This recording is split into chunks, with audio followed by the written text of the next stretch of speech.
Hi everybody! Today we are going to be talking about relationships.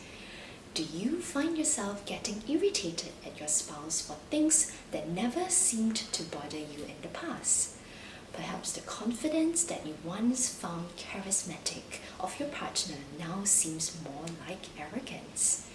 Maybe the forgetfulness that you once thought was quite adorable now just becomes incredibly frustrating.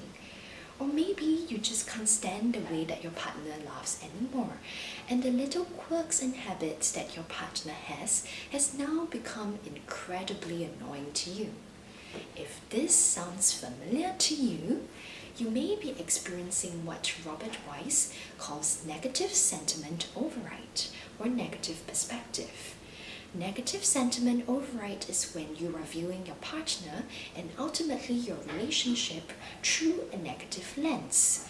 It distorts your view of your partner to the point whereby positive or neutral perspectives are interpreted as negative. Because of this, couples in negative sentiment override are unlikely to give each other the benefit of the doubt. If their partner is late, they are more likely to think of a negative explanation, for example, that their partner does not care about them, than to think about something else that might have happened to them at work or on the way home. However, their partner may feel that it's an unfair accusation, as he or she may have really tried their best to get home on time, perhaps staying in during lunch hour to do work, or leaving early from an important meeting to get home on time. As you can see, negative sentiment override generates a lot of unpleasant sentiments within the relationship and makes for very unhappy relationships. So, how do we overcome negative sentiment override and build positive perspective in our relationship? I will be sharing 3 things that couples can do when they are stuck in negative sentiment override to improve their relationship and build love and affection for one another. It can be difficult to remember positive aspects of the relationship when couples have been stuck in negative sentiment override for some time. The first thing that couples can do is to intentionally recall and remind each other of the positive times that they had. Sit down together to talk about some of the significant memories that were important for the both of you. How was it when both of you first met? How was it like at every significant milestone after? What are some of the other important positive memories of the relationship that you can recall? Take turns to share what was meaningful in the relationship for the both of you in the time that both of you have known each other. The second thing that couples can do is to work on expressing their appreciation for one another.